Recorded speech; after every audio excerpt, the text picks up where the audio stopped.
हाँ पूर्व अग्निहोत्री कहाँ थे?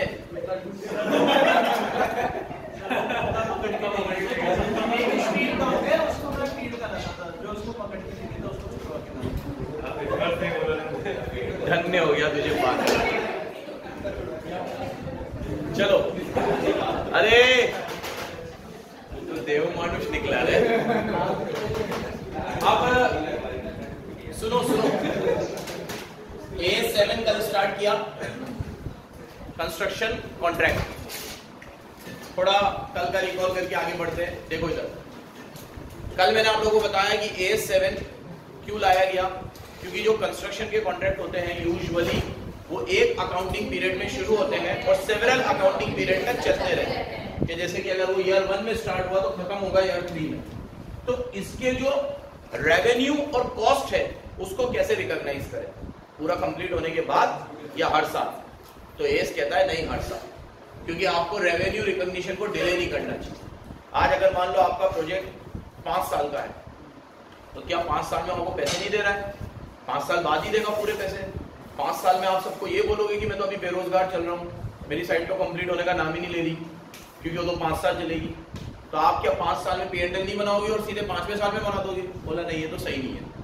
तो अब आपको क्या करना चाहिए कि 5 साल में जो भी रेवेन्यू होगा और 5 साल में जो भी कॉस्ट इंकर्ड होगी उनको सिस्टमेटिक तरीके से एलोकेट करना चाहिए 5 साल में। तो इसलिए ये एस लाया गया ताकि अपन कंस्ट्रक्शन से होने वाले रेवेन्यू को और कंस्ट्रक्शन में लगने वाली कॉस्ट को रीजनेबल बेसिस पे नंबर ऑफ इयर्स में एलोकेट कर सके। नंबर ऑफ इयर्स एलोकेट कर सके। वो रीजनेबल बेसिस भी ये बताएगा कि कैसे होना चाहिए। इसके बाद मैंने आप लोगों को बताया कि कंस्ट्रक्शन का मतलब क्या है। ये कुछ केसेस है कंस्ट्रक्शन की एस लगने के लिए, मतलब ये कुछ फीचर्स है। क्या क्या फीचर्स है? एक तो लॉन्ग टर्म प्रोजेक्ट्स होंगे, 1 ईयर से ज्यादा लगेगा, कल बताया, ठीक है।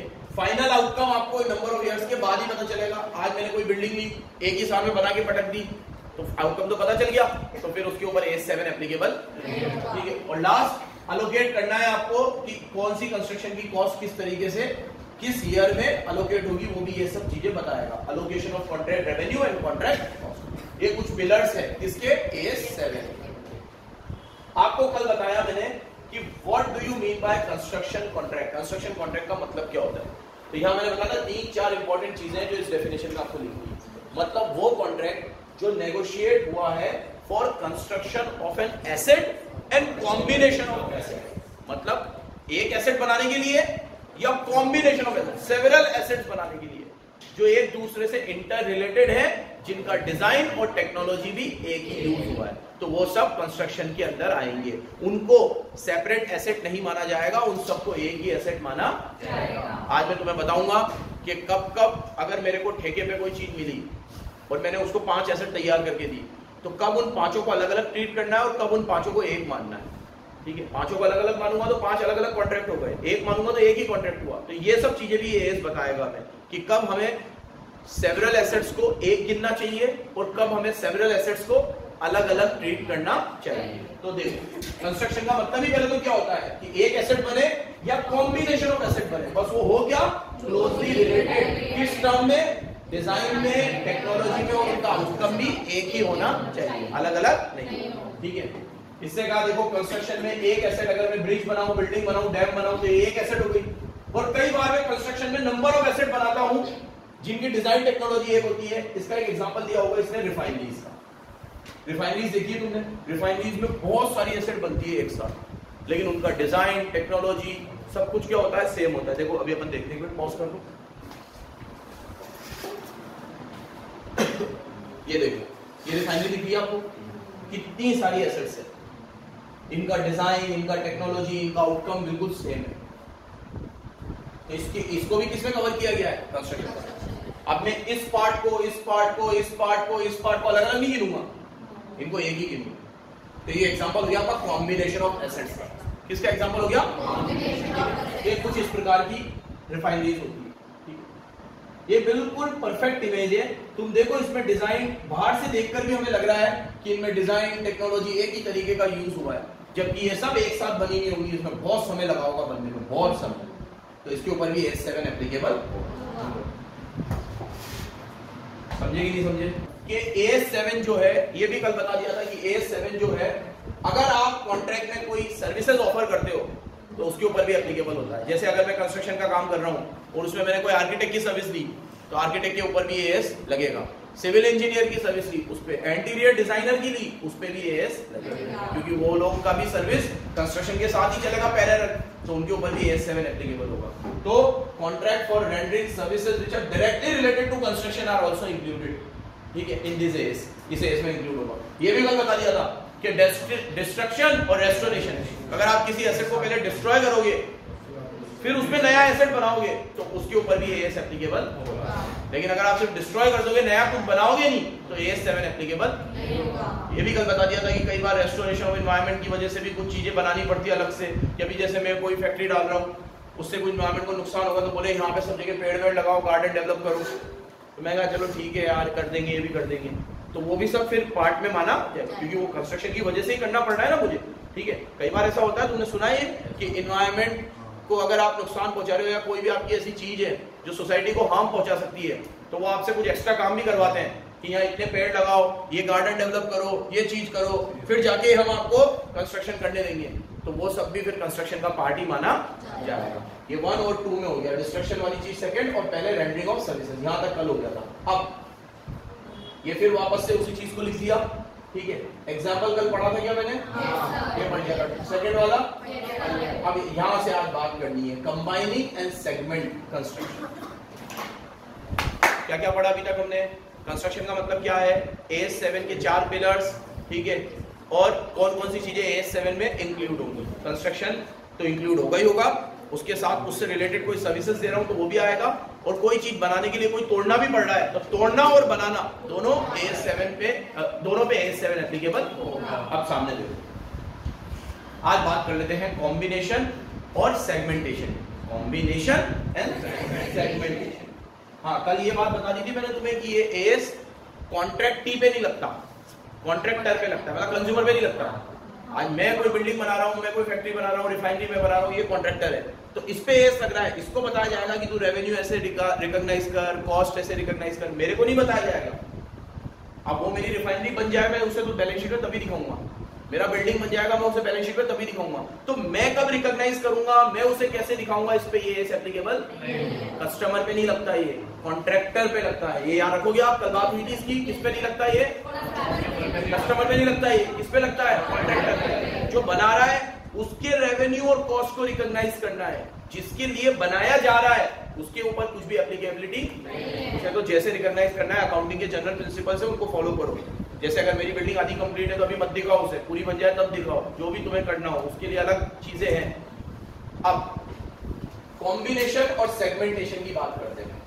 पहले बात करते हैं किसकी, कब हमें कंस्ट्रक्शन कॉन्ट्रैक्ट को सेपरेट दिखाना है। जैसे कल मैंने कहा कि अगर मैंने शुभी को कॉन्ट्रैक्ट दिया कि भाई तू ये गोकुलधाम सोसाइटी में 4 बिल्डिंग बना, A wing, B wing, C wing, D wing, और चारों में 15-15 फ्लैट निकाल, 60 फ्लैट निकाल, ये ठेका मैंने शुभी को ही दिया है। अब भले A विंग पहले बन रही है, B विंग बाद में बन रही है, A और B बन गई, C और D अभी नहीं बनी, बट मैं इसको कॉम्बिनेशन ऑफ एसेट पे एक ही कंस्ट्रक्शन कॉन्ट्रैक्ट मानूंगा, अलग नहीं मानूंगा। अब अगर मान लो मैं A विंग के लिए शुभी को बोलता, B विंग के लिए हार्दिक को बोलता, C विंग के लिए चारुल को बोलता, D विंग के लिए दिव्याश को बोलता, 4 अलग अलग कॉन्ट्रैक्ट रखता, तो क्या मैं इसको अब कॉम्बिनेशन ऑफ एसेट मान सकता हूं? कॉन्ट्रैक्ट ही अलग है, दोनों के रेवेन्यू और कॉस्ट अलग है, प्रॉफिट मार्जिन भी अलग होगा, सब कुछ अलग है, तो it will be treated as separate contract, it will not be treated as single contract. ये कंसोलिडेशन में नहीं आएगा, ये सेगमेंटेशन में आएगा।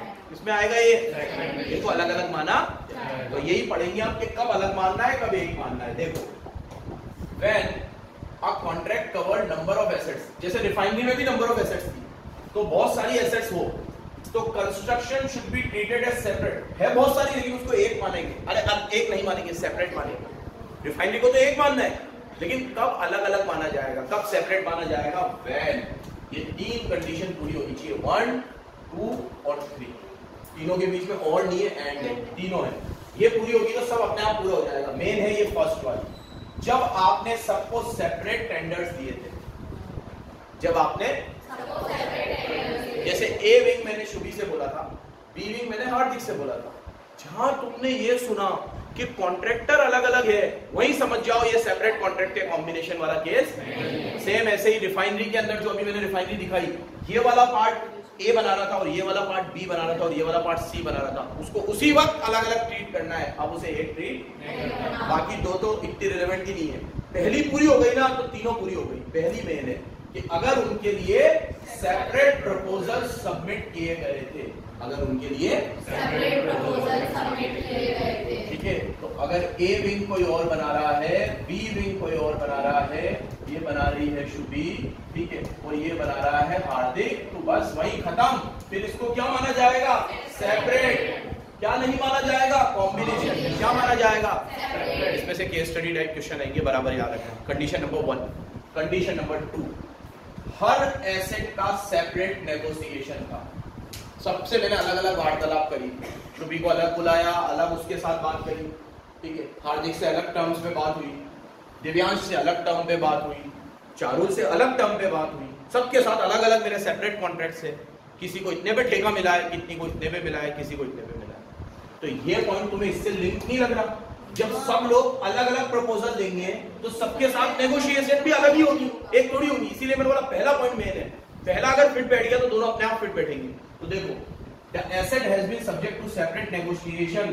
Contractor or customer have able to accept or reject that part. मतलब अगर मैंने शुभी का कोई प्रपोजल एक्सेप्ट कर लिया तो जरूरी नहीं है सेम के सेम मैं हार्दिक का भी एक्सेप्ट करूं। मैं हार्दिक के लिए कोई अलग टर्म रख सकता हूं, उसका कोई पार्ट एक्सेप्ट कर सकता हूं जो मैंने शुभी का एक्सेप्ट नहीं किया था, उसका कोई पार्ट रिजेक्ट कर सकता हूं जो मैंने शुभी का रिजेक्ट नहीं किया था, क्योंकि दोनों कॉन्ट्रैक्ट अलग अलग है। तो समझ जाओ ये सेपरेट कॉन्ट्रैक्ट्स है, ये कॉम्बिनेशन। ये पहचान बता रहा है, पहचान कि कब नंबर ऑफ एसेट को एक मानना है, कब नंबर ऑफ एसेट को अलग अलग मानना है। पहचान है ये। तो पहली पहचान, सबके लिए टेंडर अलग अलग आए थे। दूसरी पहचान, नेगोशिएशन अलग अलग हुई थी। और तीसरा, कॉस्ट और मार्जिन अलग अलग थे सबके। देखो, कॉस्ट और रेवेन्यू सबके क्या थे? आइडेंटिफाई कर सकते हो। मतलब कि ये वाला जो शुभी ने बनाया ना, ये इतने में पड़ा और इसका मार्जिन इतना और रेवेन्यू इतना और कॉस्ट इतनी। जो रोहित ने बनाया ना, वो इतने में पड़ा, इसका रेवेन्यू इतना, इतना मार्जिन इतना। मतलब सबको आप सेपरेटली आइडेंटिफाई कर सकते हो आराम से। तो आप इन तीनों कंडीशन के पूरे होने के बाद उन कॉन्ट्रैक्ट को क्या मानोगे? सेपरेट मानोगे, कॉम्बिनेशन में नहीं लोगे। तीन निशानियां क्या है? Number 1 separate contract, number 2 negotiation, number 3 separate revenue and separate cost. सब सेपरेट होना चाहिए। फिर बोल दो तीन चीजें, separate contract, second separate revenue, separate negotiations, and third separate revenue and separate cost. तो ये तीन एस अगर पूरे हो रहे हैं, एस क्यू, तो उनको सेपरेट माना जाएगा। 4 एस हो गए ये, ठीक है। Separate contract, separate negotiation, separate revenue, separate asset मानी जाएगी, कॉम्बिनेशन नहीं माना जाएगा। समझ गए? तो फिर बोलूंगा लास्ट बार, अगर जो अभी रिफाइनरी मैंने दिखाई, वो 4 रिफाइनरी बनाने के लिए 4 अलग अलग लोगों को ठेका दिया गया है, तो चारों अलग अलग रेवेन्यू और कॉस्ट होंगी, चारों का नेगोशिएशन अलग होगा, तो चारों अपने अपने रेवेन्यू अलग अलग तरीके से रिकॉग्नाइज करेंगे, उनको कॉम्बिनेशन ऑफ एसेट नहीं माना। जबकि बन वो एक ही कस्टमर के लिए रही है, कस्टमर एक है, जो बंदा रिफाइनरी बना रहा है वो तो एक है ना, लेकिन वो ठेके 4 अलग अलग लोगों को दे रहा है। तो वैसे भी कस्टमर के हिसाब से देखना भी ये इस कस्टमर पे लगता भी नहीं। तो मेरे लिए तो वो रिफाइनरी एक है, लेकिन मैंने तो 4 लोगों को हायर किया है ना, तो ए अपना अलग दिखा है, बी अपना अलग दिखा है, सी अपना अलग और डी अपना अलग, ठीक है। सबके क्राइटेरिया अलग अलग होंगे। अब कब कॉम्बिनेशन मानना है, कब ग्रुप ऑफ एसेट को एक मानना है, ये वाली चीज हो गई क्लियर। अब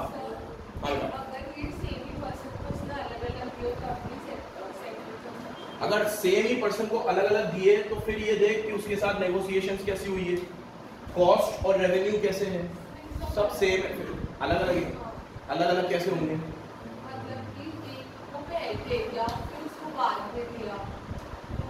फिर उसको तीसरे के लिए, फिर बाद में दिया, चौथे के लिए, फिर ऐसे फिर सेपरेट माने जाएंगे, क्योंकि ऑन द स्पॉट तो तुझे एक ही मिला है ना। कॉम्बिनेशन कैसे मानूं मैं? जैसे आज मैंने तेरे को कहा कि तू पहले एक बिल्डिंग बना, तेरा काम अच्छा लगा तो तेरे को दूसरी भी देंगे, तो जब तू एक बना रही थी तब दूसरा और तीसरा शुरू भी नहीं हुआ था, तो फिर तो उसको एक ही मानूंगा ना मैं, तेरे को एक ही मानूंगा मैं। अब तेरे को फिर दूसरा दिया, तो दूसरे के समय पे वो दूसरे की बात चल रही है, फिर वहां कॉम्बिनेशन की बात ही कहाँ हुई?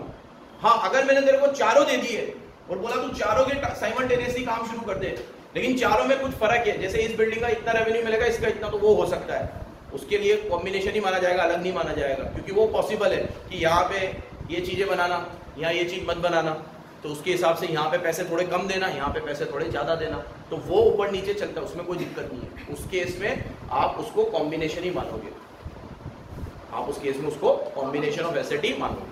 अब देखो कॉम्बिनेशन ऑफ एसेट मानने के लिए क्या क्या करना है। A group of contract should be treated as a single। ऊपर क्या लिखा हुआ था? सेपरेट। यहाँ क्या लिखा हुआ है? सिंगल। कब बहुत सारे कॉन्ट्रैक्ट को सिंगल माना जाएगा, सेपरेट नहीं माना जाएगा। अब इसकी निशानियां सुनो। पहला, उनके साथ एक सिंगल पैकेज में बात हुई है। कैसे बात हुई है? Single package. जैसे कि मैंने रिफाइनरी बनाने को बोला, तो बोला भैया 3 साल लगे, 4 साल लगे, पूरी तैयार करके तू ही देना, ठीक है, और तू अगर आगे किसी को ले भी ले तो भी मेरे को कोई मतलब नहीं है, मैं तो तेरे से बात करूंगा। क्योंकि कई बार कॉन्ट्रैक्टर अपनी जगह पे सब कॉन्ट्रैक्टर रख लेता है कि अभी मेरे से साइट पूरी नहीं हो रही है, बहुत समय लग रहा है, तो मैं मेरे साथ इस बंदे को भी लगा लेता हूँ, तो उसके साथ तू डील करना। मैंने तो तेरे को एक सिंगल पैकेज दिया है कि ये रिफाइनरी बना के देना, 400 करोड़ रुपए का ठेका है, मैं तेरे को 400 करोड़ रुपए पहुंचा दूंगा किस्तों में। अब तू उसमें से किसको क्या देता है मेरे को मतलब नहीं है, मैंने तो उसको किसमें लिया है? एज अ, तो फिर वो सिंगल ही माना, फिर वो सेपरेट नहीं माना। वो उसको सेपरेट कर दे अलग बात है, वो कर दे वाले उसे सेपरेट, लेकिन मेरे लिए तो वो सिंगल है। सेकंड, उसकी जो एक्टिविटीज है वो क्लोजली क्या है? वो दिखाई दिया, डिजाइन में, टेक्नोलॉजी में क्या थी? बिल्कुल सेम। गोकुल धाम सोसाइटी का भी इसलिए एग्जांपल दिया मैंने तुम्हें कि तुम उस शो में देखते हो कि जो विंग्स बनी हुई है उनका पहाड़ का पूरा स्ट्रक्चर सेम है। कह लो तो सेट बनाते हैं वैसे, लेकिन फिर भी ऐसा ध्यान रखा गया है कि सब तरह की विंग का इंटीरियर पहाड़ से एक जैसा ही दिखता है, ठीक है, तो क्लोजली रिलेटेड है, सिंगल पैकेज में दी गई है। अब अगर तुम्हें मैं घुमाने के लिए ऐसा बोलूं कि है तो क्लोजली रिलेटेड लेकिन सिंगल पैकेज में नहीं दी गई है। शुभी को बोला गया है तू ये विंग बना और उसको बोला गया तू बी विंग बना, लेकिन बनाना बिल्कुल सेम, डिजाइन दोनों को सेम दिए मैंने कि तू ये बनाना, तू भी यही बनाना, बस बिल्डर अलग रखे हैं मैंने। फिर क्या होगा? सेपरेट है कि सिंगल है? क्यों सेपरेट बोल रहे हो? क्योंकि दोनों जगह पे देख लो, वहां बोला गया था सेपरेट है और यहाँ बोला गया था सिंगल पैकेज में लेना है। ये सिंगल पैकेज नहीं है, ये दोनों अलग अलग है, और वहां पे बोला गया तो दोनों के लिए अलग अलग होने चाहिए, अलग अलग है, तो ये इन ऑल केसेस क्या माना जाएगा? सेपरेट कॉन्ट्रैक्ट माना जाएगा, ना कि सिंगल कॉन्ट्रैक्ट। तो सेपरेट सिंगल होने के लिए पहली शर्त पैकेज एक होना चाहिए, क्लोजली। फिर बोल रहा हूँ ये तीनों एक साथ पूरी होंगी, और नहीं है इनमें क्या है? एंड है, ये तीनों एक साथ पूरी होनी चाहिए, सिंगल पैकेज होना चाहिए, क्लोजली इंटर रिलेटेड होने चाहिए, और कंटिन्यू बेसिस पे होने चाहिए। कैसे? जैसे मैंने कहा कि भैया ये रिफाइनरी का ये पार्ट बने, फिर तू हाथों हाथ ये बना देना, फिर हाथों हाथ ये, फिर हाथों हाथ ये, तोड़ना मत ऐसे, ये बना दिया, फिर तू 6 महीने के लिए कहीं चला गया, दूसरी साइड कंप्लीट करके आया, फिर ये साइड पे आ गया, पूरा बनाना एक साथ, और बनाने के बाद मुझे हाथ में दे देना कि भैया ये तुम्हारा काम हो गया पूरा, फिर पेमेंट कर दूंगा। कंटिन्यूस होना चाहिए, तो भी वो क्या माना जाएगा? सिंगल कंस्ट्रक्शन माना जाएगा। हाँ बेटा,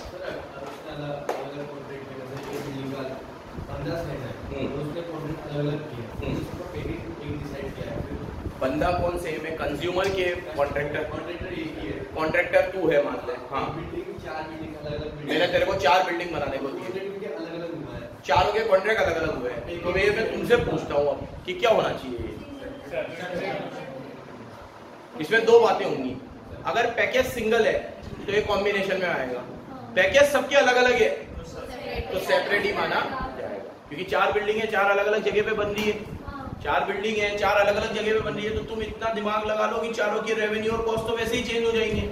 जैसे आज मैं तेरे को 4 बिल्डिंग कोटा में ही बनाने को बोलूं तो ही फर्क आ जाएगा, ट्रांसपोर्टेशन का ही फर्क आ जाएगा। मैं तेरे को बोलूं एक बिल्डिंग तेरे को विज्ञाननगर बनानी है, एक कॉम्प्लेक्स तेरे को दादावाड़ी बनाना है, एक कॉम्प्लेक्स तेरे को शॉपिंग सेंटर बनाना है, 3 कॉन्ट्रैक्ट है, दिया मैंने तेरे को ये एक ही समय पे दिया है, लेकिन ना तो वो 3 एक साथ कंप्लीट होंगे, ना उनका डिजाइन एक जैसा होगा, और ना उनके कॉस्ट और रेवेन्यू एक जैसे होंगे, तीनों अलग अलग लोकेशन पे है, कॉस्ट में वैसे ही फर्क आ जाएगा।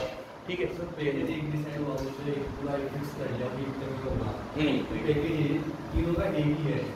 अमाउंट एक ही है, फिर एक माना जाएगा। एक जगह पे हो तो फिर तो कोई दिक्कत ही नहीं, जगह से तो कोई फर्क नहीं पड़ेगा, जगह से तो कॉस्ट पे फर्क पड़ेगा, रेवेन्यू पे कोई फर्क नहीं पड़ेगा। अगर मैंने तेरे को ये कहा है, एक अच्छा क्वेश्चन पूछा है इसने, अगर मैंने तेरे को कहा कि भैया तू मेरे 3 कॉम्प्लेक्स बना दे, एक शॉपिंग सेंटर दादाबाड़ी और विज्ञान नगर, या बोला तीनों के तीनों दादाबाड़ी में बना दे, तीनों बना दे एक जगह पे या तीनों अलग अलग जगह पे बना, लेकिन मैं तेरे को 30 करोड़ रुपए दे रहा हूँ इसके, तो 30 करोड़ बोलते ही इटसेल्फ ये क्या हो गया, बस, तो अब सोचने की जरूरत ही नहीं है। तो इसको क्या माना जाएगा, सेपरेट के सिंगल, सिंगल माना जाएगा। क्या माना जाएगा, सिंगल माना जाएगा। अलग अलग अगर है सबके तो फिर अलग अलग माना जाएगा। क्लियर है? हाँ, चार कॉन्ट्रैक्टर को दिया तो पता चला फिर नेगोशिएट करने चारों साथ में आ गए, तो एक ही पैकेज में नेगोशिएट करने साथ में आ गए से क्या मतलब है, मतलब इनका हमारा लग रहा है 50 लाख 40 तो 19 सबके एक साथ चलके करते हैं, मतलब पार्टी करते हैं यूनियन में आ गए। देखो अगर ये लोग यूनियन में आ गए और सबको एक ही जैसा मैंने पे करा, ठीक है, पहली बात तो पॉसिबल नहीं है ये, प्रैक्टिकली तुम अगर बात कर रहे हो तो कैसे पॉसिबल है ये। अगर ये लोग मेरे से आके ये भी बोलेंगे कि इसको इतने दे रहे, इसको इतने दे रहे, तो मैं इससे क्या बोलूंगा कि मैंने तुम्हारे क्या यहाँ गन रख के कंसेंट ली थी क्या, तुम्हें सब कुछ बताया था ना मैंने कि ये कॉस्ट है, ये रेवेन्यू, तुमने हाँ करा है। अब मैं उसको कितना भी दूं, जैसे अगर आप लोगों में से कोई बच्चा आके मुझसे ये बोले कि सर आपने मेरे से ये फीस ली, इससे कम क्यों ली, तो तुम अधिकार रखते हो ये बोलने का, मेरी चीज है, मेरा अधिकार है, मेरे को कम लेनी, मेरे को किसी को फ्री में पढ़ाना है, मेरी मर्जी। तुम्हें तो मैंने बाउंड नहीं करा, तुम्हें तो मैंने सब चीज बताई, ठीक है। तो पहली बात ये प्रैक्टिकली पॉसिबल नहीं है कि अगर मैंने किसी के कोई अलग टर्म रखी है तो कोई आके ऐसा बोले।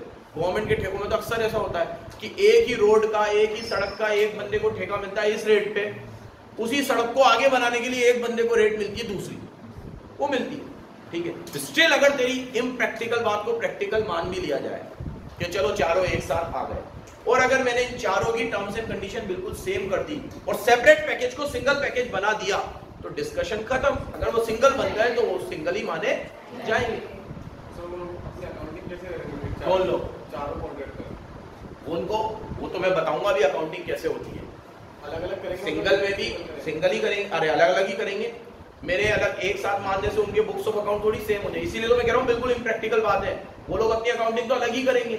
4 कॉन्ट्रैक्टर होते ही बात वहीं खत्म हो जाती है। 4 है तो 4 लोगों के लिए 4 अलग अलग कॉस्ट स्ट्रक्चर होंगे, चारों का रेवेन्यू अलग होगा, चारों को जो मैं पेमेंट डिसबर्स करूंगा वो अलग अलग करूंगा। ऐसा कभी नहीं होगा कि मैं चारों को एक साथ बुलाऊं और एक साथ ही पेमेंट दूं, किसी को कभी दूंगा, किसी को कभी दूंगा। एक इंपॉर्टेंट और बात, चारों का परसेंटेज ऑफ कंप्लीशन भी अलग अलग चलेगा। ये बिल्कुल पॉसिबल ही नहीं है कि ये जिस तरीके से बन रही है ये भी वैसे के वैसे ही बनती रहे, अलग ही माने जाएंगे। वो कभी है ही नहीं कि अगर 4 लोग हैं तो चारों का एक जैसा कॉन्ट्रैक्ट हो, कभी नहीं हो सकता है, ठीक है, अलग अलग ही माने जाएंगे। सर अभी एक ही पैकेज में हमने बोल देंगे सबको आरएनडी का प्लान डालना, ऑफिस डालना, एक महीने लेंगे क्या डालना है, मतलब डालर का प्लान भी डालना है, ऑफिस भी डालना है। एक ही बंदे को दिया है ना, एक ही माना जाएगा। सिंगल पैकेज है तो एक ही माना जाएगा। क्लोजली इंटररिलेटेड, हाँ, क्लोजली इंटररिलेटेड क्या चीज, प्लान तो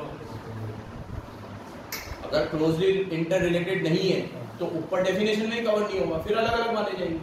लेकिन कई बार क्या होता है, क्लोजली इंटर रिलेटेड का मतलब तुम वो मत समझना कि जो मैंने अभी रिफाइनरी दिखाई कि सबके डिजाइन वगैरह सेम है तो हर घर का ऐसा ही होगा या हर जगह का ऐसा ही होगा। क्लोजली इंटर रिलेटेड मतलब एक साथ हुए हैं, वो डिजाइन, टेक्नोलॉजी, आर्किटेक्ट, इंटीरियर, ये सब एक साथ ही काम चल रहे हैं, ठीक है। अलग अलग भी हो सकते हैं, डिजाइन अलग हो सकती है, उसमें क्या दिक्कत है, ठीक है। ऑफिस का डिजाइन अलग ही होगा ना फैक्ट्री के डिजाइन से, ऑफिस अलग तरीके से होगा, लेकिन बनाया एक ही बंदे ने और उसी समय में बनाया है। ऐसे तो मैंने अभी कहा एनवायरमेंट रिस्टोर करोगे वो भी लेंगे तो बिल्कुल ही अलग होगा। अभी मैंने कोई जगह बनाई और उसमें मैंने कहा पेड़ भी लगाए, तो मैं तो पेड़ को भी कंस्ट्रक्शन मान रहा हूँ क्योंकि वो कंस्ट्रक्शन की वजह से हो रहा है, तो फिर उसको कैसे आप सेम डिजाइन मानोगे, वो तो अलग ही चीज है, ये अलग ही चीज है, लेकिन लिया वो AS7 में ही जाएगा, ठीक है। अब सुनो मेरी बात, ये इतनी डिस्कशन का मोरल ऑफ द स्टोरी क्या है वो समझो। अलग और एक मानने से हो क्या रहा है वो समझो। अलग और एक मानने से ये हो रहा है कि अगर आपने मुझे एज अ कॉन्ट्रैक्टर 4 बिल्डिंग बनाने को बोला तो चारों को अलग मानने का क्या मतलब हुआ कि बिल्डिंग ए, बिल्डिंग बी, बिल्डिंग सी, बिल्डिंग डी, चारों के रेवेन्यू और कॉस्ट को अलग अलग रिकॉग्नाइज करना है, रिकॉग्नाइज करने का तरीका भी एस बताएगा कैसे करना है, लेकिन चारों को अलग अलग रिकॉग्नाइज करना है। ए बिल्डिंग को अलग, बी को अलग, सी को अलग, डी को अलग। ग्रुप मानने का क्या मतलब है, चारों को एक मान लो और चारों की रेवेन्यू और कॉस्ट को एक साथ ही रिकॉग्नाइज कर लो, ठीक है। ये मोरल ऑफ द स्टोरी है। इसलिए ये बताना जरूरी है कि कब अलग मानना है और कब एक मानना है। अब जैसे मान लो मैंने ये बिल्डिंग बनाई, उसकी वजह से मेरे को एक गार्डन भी बनाना पड़ा क्योंकि मैं एनवायरनमेंट को नुकसान पहुंचा रहा था। अब ये बिल्डिंग के साथ मैंने गार्डन बनाया, आप इसको अगर अलग नहीं मानोगे कि सर डिजाइन तो अलग अलग है, तो अलग मानो मतलब, तो इसको अलग मान लूंगा तो इसका रेवेन्यू और इसकी कॉस्ट तो रिकॉग्नाइज हो जाएगी, लेकिन गार्डन में तो सिर्फ कॉस्ट लगी है, रेवेन्यू तो कुछ है ही नहीं, तो उसका रेवेन्यू कैसे डिसाइड करूंगा? तो इसीलिए इसको और इसको एक मान के दोनों की रेवेन्यू और कॉस्ट को एक साथ रिकॉग्नाइज कर लो इस तरीके से। तो लॉजिक क्या है, इनको अलग और एक मानने का, इनकी रेवेन्यू और कॉस्ट को भी फिर उसी हिसाब से एलोकेट करनी पड़ेगी, ठीक है। तो 3 निशानी इसकी सुन लो। सिंगल कब मानना है, पैकेज भी एक था, क्लोजली रिलेटेड भी थी, वन भी कंटिन्यू प्रोसेस में रही थी, टुकड़े में नहीं, तो उनको क्या माना जाएगा, सिंगल। और सेपरेट मानने के लिए क्या करना है, सेपरेट कब माना जाएगा, वहां पे भी 3 ऐसे, प्रपोजल भी सेपरेट थे, मतलब कॉन्ट्रैक्टर भी सेपरेट थे, नेगोशिएशन भी सेपरेट हुई थी, और तीनों कॉन्ट्रैक्ट के रेवेन्यू और कॉस्ट भी क्या थे, सेपरेट थे, ठीक है। ये 2 केस हमने पढ़े, कब हमें प्रोजेक्ट को ग्रुप करना है और कब हमें प्रोजेक्ट को सेपरेट करना है। When a asset is treated separately in books of account and when combination of asset is treated as a single construction contract in books of account। ये सब अकाउंट्स में हम लोगों को कैसे लेना उसके लिए बताया जा रहा है। आगे देखिए, यहाँ तक पहले कोई डाउट हो तो और पूछ लो।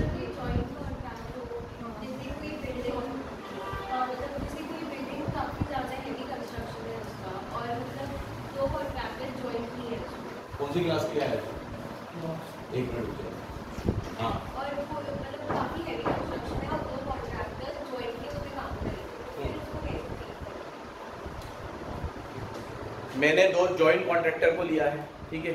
अब ये फिर वही है कि 2 अलग अलग आ गए। नहीं, वो इग्नोरेंस में जैसे कि अगर कोई कॉन्ट्रैक्टर ऐसा है कि उसको ऐसा लगता है कि वो अलग जो तुम बोल रही है वो होता ही नहीं है, क्योंकि कॉन्फ्लिक्ट ऑफ इंटरेस्ट होते हैं, एक के नीचे एक होगा, एक पोजीशन पे 2 कभी नहीं होंगे।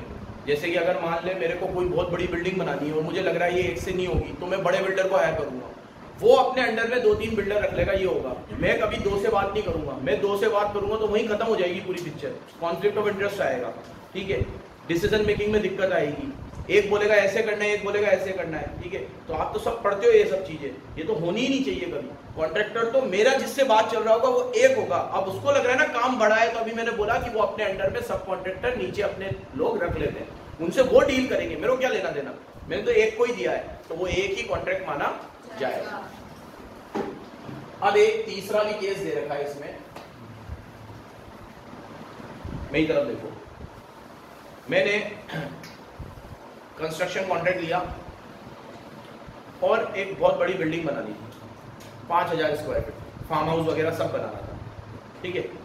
तो मैंने कॉन्ट्रैक्ट लिया और 1 साल से ज्यादा लगता, G+3 बनाना था, ground plus first second third, और फार्म हाउस वगैरह भी बनाना था, सब मुझे पूरा बनाकर देना था। कंस्ट्रक्शन कॉन्ट्रैक्ट है, 1 साल से ज्यादा लगता।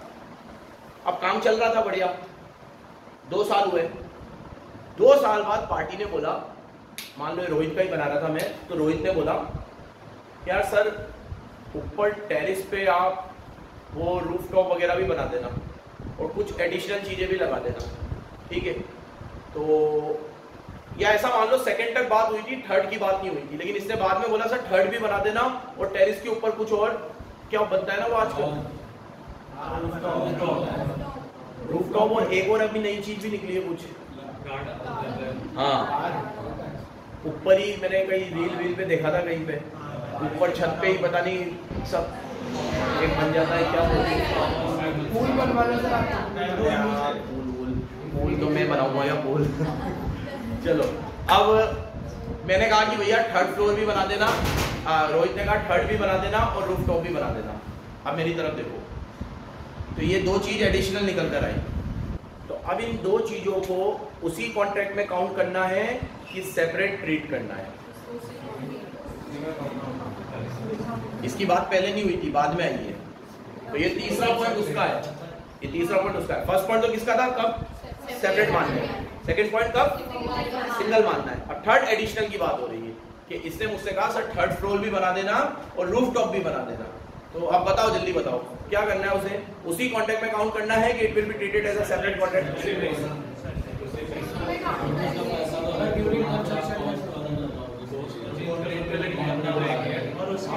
हाँ पैसा भी अलग ही लूंगा मैं उसका, फिर तो पैसा तो अलग ही लूंगा ना मैं, अलग चीज बन रही है तो अलग ही पैसा लूंगा।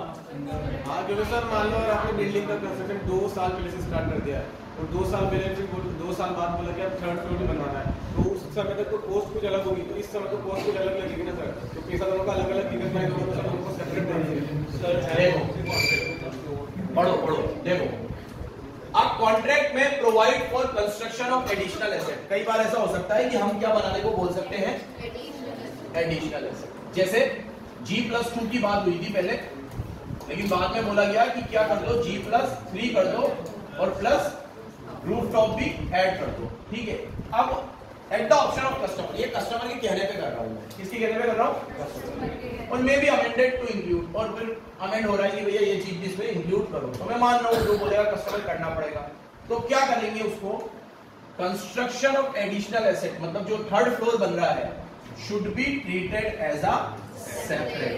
कब सेपरेट माना जाएगा, व्हेन भी पढ़ना, व्हेन कब, व्हेन जब वो एसेट डिजाइन टेक्नोलॉजी हर चीज में एकदम अलग है किससे,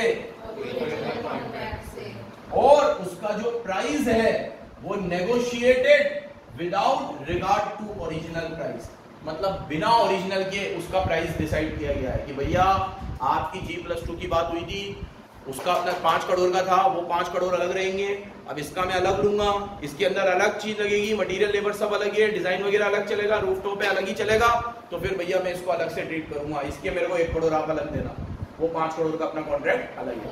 तो अगर ये दो कंडीशन पूरी हो रही है, एक तो एसेट सिग्निफिकेंटली डिफरेंट है बिल्कुल ही, और सेकेंड उसका प्राइस भी अलग से नेगोशिएट हुआ है, तो फिर उस एडिशनल एसेट को एडिशनल माना जाएगा, एक नहीं माना। मतलब जो G+2 आप बना रहे थे उसकी अकाउंटिंग अलग। फिर बोल रहा हूं मैं, ये सब करने का उद्देश्य समझो, क्यों करवा रहा हूं मैं, ये अकाउंटिंग की वजह से आगे आएगा। ये सब अलग करना, एक करना, क्या फर्क पड़ रहा है इससे, क्या फर्क पड़ रहा है, अकाउंटिंग में फर्क पड़ेगा। किस में फर्क पड़ेगा, तो G+2 की अलग चलेगी और जो थर्ड फ्लोर है उसकी अकाउंटिंग अलग चलेगी। लेकिन अगर मेरे से रोहित बोले, अरे सर 2 फ्लोर तक आपने खींच रखा है, 1 फ्लोर और खींच लेना, ठीक है, क्या फर्क पड़ेगा, जो एक्स्ट्रा पैसे लगे दे दूंगा मैं, ऐसे क्यों कह रहे हो, उसको अलग से ट्रीट करेंगे, फलाना डिमकड़ा, प्राइस अलग ही लगेगी। ये बोल रहा है प्राइस अलग लगेगी, प्राइस तो अलग ही लगती है, प्राइस अलग नहीं लगेगी क्या, चीज नहीं बन रही है तो प्राइस तो चेंज होगा, लेकिन सर इस प्राइस को उसमें इंक्लूड कर दो आप। जैसे कि अगर पहले आपने 1 करोड़ लिया था, उसमें आपका 10 लाख का मार्जिन था, 90 लाख की कॉस्ट थी, तो 90 लाख की कॉस्ट अगर 2 फ्लोर बनाने में आती है तो 3 फ्लोर बनाने में 45 लाख और लग जाएंगे आपके, है ना। और इधर आपने 10 लाख रुपए लिए थे मेरे से 2 फ्लोर के, तो 5 लाख और ले लोगे आप, तो 45 और 5 1.5 हो गए, अरे 50 लाख हो गए, तो 1 करोड़ का कॉन्ट्रैक्ट 1.5 करोड़ हो गया। तो इसमें और पुराने वाले में कुछ फर्क नहीं है, 2 फ्लोर के अगर 1 करोड़ लगे थे तो 3 फ्लोर के 1.5 करोड़ लग गए, तो ये एक ही माना जाएगा। और सिग्निफिकेंटली डिजाइन वगैरह में भी कोई फर्क नहीं, क्योंकि जो 2 फ्लोर का था वही तीसरे फ्लोर में भी है। लेकिन अगर मैं इसमें रूफ टॉप भी जोड़ दूं तो डिजाइन में फर्क आ जाएगा, कॉस्ट में फर्क आ जाएगा, लेबर में फर्क आ जाएगा, फिर मैं बोलूंगा नहीं नहीं नहीं नहीं यार रूफ टॉप का तो अलग नहीं है अपन लोग, तो फिर उसको सेपरेट एसेट माना और इसको सेपरेट माना। समझा पा रहा हूँ ये चीज में। तो ये सब बातें अपन ने किस में करी, एडिशनल एसेट में। तो मैंने आज आप लोगों को 3 केसेस बताए, consolidation of asset, segmentation of asset, additional asset. बोलो जल्दी बोलो,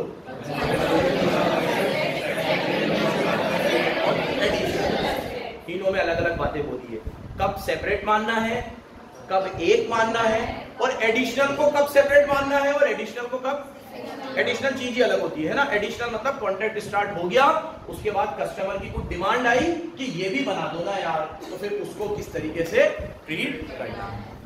समझे बच्चों। एक इलस्ट्रेशन है, देखते हैं, यहां तक कल लर्न करके आना, पूछूंगा आप लोगों से। XYZ कंस्ट्रक्शन है, illustration number 1। Undertake the construction of एक इंडस्ट्रियल कॉम्प्लेक्स बना रहे हैं, इट हैज सेपरेट प्रपोजल, उस कॉम्प्लेक्स के अलग अलग प्रपोजल आए हैं उनके पास। Since each unit is a separate negotiation, क्योंकि सबके कॉन्ट्रैक्ट सेपरेट है तो नेगोशिएशन भी सेपरेट हुई है, तो he is able to identify, वो आइडेंटिफाई कर सकता है कि किसकी कॉस्ट कितनी है और रेवेन्यू क्या माना जाएगा ये सब कुछ। तो इसने आंसर में लिख दिया। तो देखो एज पर क्वेश्चन में लिख दिया, sorry as per 7 when a contract cover a number of asset, जब नंबर ऑफ एसेट होती है तो उनके कंस्ट्रक्शन को एक ही माना जाता है। कब? व्हेन सेपरेट प्रपोजल आए हो, जब नेगोशिएशन भी सेपरेट हुई हो और कॉस्ट और रेवेन्यू भी सेपरेट हो। तो hence XYZ limited required to treat construction of each unit as a separate construction. ठीक है, सेपरेट माना जाएगा। क्लियर है? कोई दिक्कत? आगे ये दो छोटी सी चीज और पढ़ा रहा हूं, बाकी कल देखेंगे। Type of construction contract. जब भी हम लोगों को कंस्ट्रक्शन का कॉन्ट्रैक्ट मिलता है तो दो तरीके से मिलता है। जैसे मुझे मिला कोई कंस्ट्रक्शन का कॉन्ट्रैक्ट कि ये बनाओ वो बनाओ, मैं हूं XYZ लिमिटेड, मुझे मिला ये बनाओ वो बनाओ, तो मैंने कहा पैसे, तो प्रैक्टिकली भी ये होता है, तुमने सुना भी होगा कि मैं उससे पैसे दो तरीके से मांगूंगा। कंस्ट्रक्शन में पैसे दो तरीके से मांगे जाते हैं। एक होता है फिक्स्ड प्राइस कॉन्ट्रैक्ट। क्या होता है? कि इसमें मटेरियल भी मेरी, लेबर भी मेरी, जो मार्जिन होगा वो भी मैंने जोड़ लिया, सब कर कुरा के ये बिल्डिंग में तुम्हें 50 करोड़ में बना के दे दूंगा, बस आप तो 50 करोड़ देके फ्री हो जाना, जिसे हम बोलते हैं ठेके पे काम देते हैं। पूरा ठेके पे दे दिया। अब कस्टमर तो आके सिर्फ काम चेक करेगा, हाँ बढ़िया इतना बन गया, बढ़िया है, चलो चला जाएगा। ना उसकी मटेरियल की झंझट, कहाँ से माल मंगाना है कहाँ से, ना लेबर की झंझट, सब कुछ मैं ही देखूंगा। प्योर ठेका, इसको फिक्स प्राइस कॉन्ट्रैक्ट बोलते हैं। बोलो क्या बोलते हैं? इसमें क्या होता है? सारी हेडेक कॉन्ट्रैक्टर ले लेता है, मार्जिन भी जोड़ देता है और एक लमसम अमाउंट में पूरा ठेका ले लेता है। वो लमसम अमाउंट उसकी नेगोशिएशन से जो भी हो। सेकंड होता है जो मेरे हिसाब से ऐसे करवाना चाहिए, ये बहुत गलत होता है क्योंकि इसके अंदर आपकी बहुत ठगी होती है। बैटरी अभी चल तो रहा है ना, ठीक है।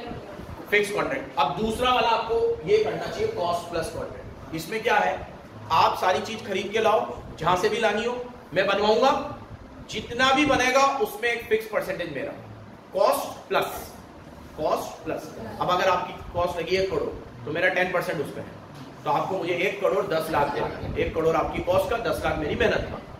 2 करोड़ लगी तो 2 करोड़ का 10% मुझे कितना देना है? 20 लाख। Cost plus. एक और तीसरा होता है जो इसमें कीमत नहीं है, जिसमें आप सिर्फ लेबर ले लो। अब उसमें मेरे को ये बोलेगा सर आपको क्या मतलब मेरी माल कितना लगेगा, मैं कहीं से भी लाऊं कुछ भी करूं, मेरा कंस्ट्रक्शन, आप तो अपनी लेबर बताओ ना सर, आपकी लेबर कितनी होती है? तो मैं बोलूंगा मैं लेबर हूं क्या, वो मेरे यहाँ जो काम करते हैं वो है लेबर, उनको मैं रोज की दिहाड़ी दूंगा। तो मुझे क्या रोज की दिहाड़ी रखेगा क्या? मेरा तो एक फिक्स अमाउंट होगा, जितना बड़ा कॉन्ट्रैक्ट होगा मैं उस पर 10% लूंगा। तो मार्केट में ये कॉस्ट प्लस वाला चलता है। लेकिन कई बार कॉन्ट्रैक्टर छोटे होते हैं, छोटे लेवल के होते हैं, तो वो लोग तीसरे वाले पे भी काट करते हैं। तीसरे वाले में क्या होता है? उनकी फिक्स होती है 50,000 दे देना, 1 लाख दे देना, 2 लाख दे देना, 3 लाख दे देना। अब तुम्हारा कंस्ट्रक्शन कितने का भी हो, तुमने मुझे 3 लाख रुपए दे देना। तो वो छोटे कॉन्ट्रैक्टर होते हैं, उनकी बात यहाँ नहीं हो रही। तो 2 तरीके से ठेके दिए जाते हैं, एक फिक्स कॉस्ट पे, एक कॉस्ट प्लस पे। एक फिक्स पे, एक कॉस्ट प्लस। समझ में आया? फिक्स क्या है? इसमें contractor agree a fix contract price, एक फिक्स कॉन्ट्रैक्ट प्राइस है 50 करोड़, 10 करोड़, 20 करोड़। उसमें एस्केलेशन जुड़ेगा, इसकी बात कल करेंगे एस्केलेशन क्या होता है, ठीक है। दूसरा, contractor is reimbursed for allowable expense plus a percentage of this cost as a fix fee. मतलब जितनी भी कॉस्ट लगेगी उसका 1% मुझे फीस के रूप में दिया जाएगा। अगर 1 करोड़ का ठेका लगा तो मुझे 10% मतलब 10 लाख रुपए। 2 करोड़ में बना तो उसका भी 10% मतलब मुझे 20 लाख। परसेंटेज फिक्स्ड है।